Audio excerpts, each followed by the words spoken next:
Then, just as before, the sound of scratches started up somewhere in the darkness. This time it was considerably louder and more aggressive. It sounded like roofing nails tearing into a chalkboard, which made Connor grit his teeth and cringe. Scratch! Scratch! Scratch! Connor peeled open his eyes, which abruptly ended his deep sleep, making him feel disoriented. He lifted his head up off the pillow, rubbed the crust from his eyelids, then squinted, looking out towards the sheets. His eyes were adjusted to the low light, so he could just make out the silhouette of a dark figure that stood behind the sheet in the distant yellow hue of the nightlight. He snapped out of his confusion, but moved onto a state of shock. This was no dream. He was no longer alone. There was a person or a thing in the basement with him. He felt the malevolent presence of the figure, as the state of shock quickly shifted to fear. And that is an excerpt from the book I'll be reviewing today. It's called Scratches by Joshua Marsella.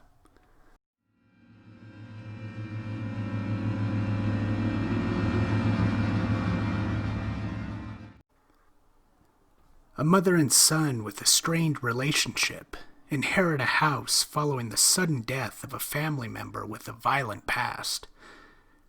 When the son moves his bedroom into the basement, he starts to experience an unexplainable and terrifying phenomena. After he uncovers a secret concealed in the house, they quickly learn that some truths are better left a mystery. Can they overcome their differences in order to survive? Or will the darkness consume them both? And that is the synopsis for the novel. And I must say, I've been pleasantly surprised by this book. I've had it on my list for quite a while, and I'm glad I've gotten around to reading it.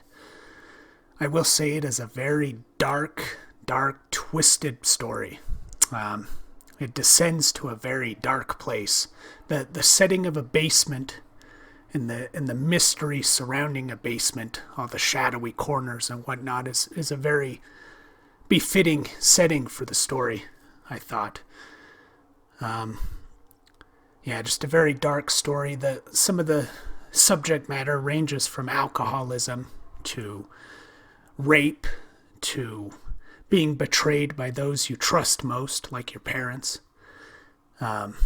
Josh does a good job depicting the estranged relationship between the young boy Connor and his mother.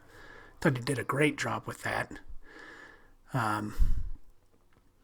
One of the main things that really impressed me, that I thought worked great in this novel, excuse me, had to do with how he depicted certain technical details. He does a really good job grounding the reader in the landscape of the story. So, for instance, the liquor and beer she likes to drink, he has a specific name for it, Jack Daniels or Jim Beam. The comic books that Connor likes to read, he gives them the titles of Creepshow or Tales from the Crypt, real horror comics of the time. But these specific details really ground you in the story. They make the world seem real, and Connor, the character, seems real. He seemed like a childhood friend of my own, perhaps. And that was really important for a story like this. Because this is a horror story that takes place in our ordinary world, but the character is clashing with something extraordinary, right? And so you need what they call verisimilitude. We need those real-life details to ground the reader in the story. So I was really impressed by that in this book. I really liked the slow burn of it. I mean, it's a really short novel, but Josh does a good job at giving you just a little here and a little there throughout the story. At one point you just get the sound of the scratches. You see the scratch marks on the wall. In that excerpt I read for you, you see the silhouette in the sheet, behind the sheet of the dark figure, The radio unexpectedly turns on. You get all these little details hinting at this monster.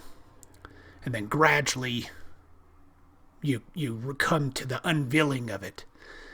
And the unveiling of the monster, by the way, is a lot of gruesome fun as well. But I like the slow burn of the story. Now, I will not give it a full 5 stars. I give it 4 out of 5. And the reason for that is there is one narrative problem in this novel. There are moments within it where suddenly he's depicting a scene from Connor's point of view, and then unexpectedly he switches to the mother's point of view. He doesn't end the scene and do that. He does it right in the middle of the scene, and I found that very jarring. It pulled me right out of the story. I don't know if there was just an editing problem. He might have missed that detail, or maybe while he was writing it, because he had started at third person limited and then forgot that and decided to switch to omniscient. I don't know what happened, but I did find that to be quite jarring in the reading experience. So that's why I take off 1 star and give it a 4 out of 5. But this was a really good little horror novel, and I highly suggest it. And that concludes my review of Scratches by Joshua Marsella. And please like the video. Please share it with your friends that are also horror fans. If you've read the novel, let me know what you think. All those things help in keeping this channel going. And this has been DeathGroundReviews, the monster that devours horror, suspense, and all those things, the fantastic. And I'll talk to you guys soon. Thanks.